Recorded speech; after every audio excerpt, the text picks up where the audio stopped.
শেখ হাসিনা যদি গণভবনে মারা যেতেন, আওয়ামী লীগ বেঁচে যেত বলে মন্তব্য করেছেন আমার বাংলাদেশ পার্টি সাধারণ সম্পাদক ও রাজনৈতিক বিশ্লেষক ব্যারিস্টার আসাদুজ্জামান ফুয়াদ।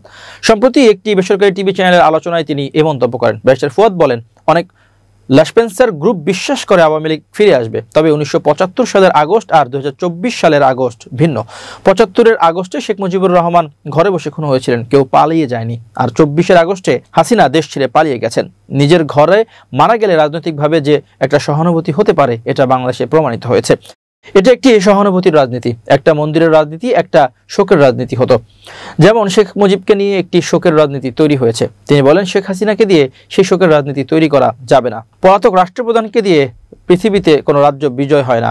এবি পার্টির এই নেতা বলেন, আওয়ামী লীগের রাজনীতি থাকবে কিনা তা নিয়ে আমার ভেতরে সন্দেহ আছে। একজন পলাতক স্বৈরাচার কখনো বিজয়ে বেশে ক্ষমতায় ফিরে আসে না, এরকম কোনো ইতিহাস নেই। হাসিনা যদি সিদ্ধান্ত নিত যে আমি গণভবন থেকেই মরে যাব, তাহলে তার দলটা বেঁচে যেত।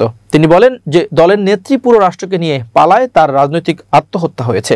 এই নেতা আর কোনো দিন বাংলাদেশে মুখ দেখিয়ে রাজনীতি করতে পারবে না। শেখ হাসিনার কোনো রাজনৈতিক লিনিয়াস নেই, তার ছেলেও মেয়েও অপরাধী, তারা কেউ বাংলাদেশকে ওন করে না। উল্লেখ করে ফুয়াদ বলেন, তাদের জন্য বাংলাদেশটা গাই গরু, এখান থেকে অর্থ নিয়ে বিদেশে মাস্তি করবে। তাই এসব বিবেচনায় আমরা একথা বলতে পারি যে আওয়ামী লীগের রাজনীতি ডেথ পলিটিক্স হয়ে গেছে।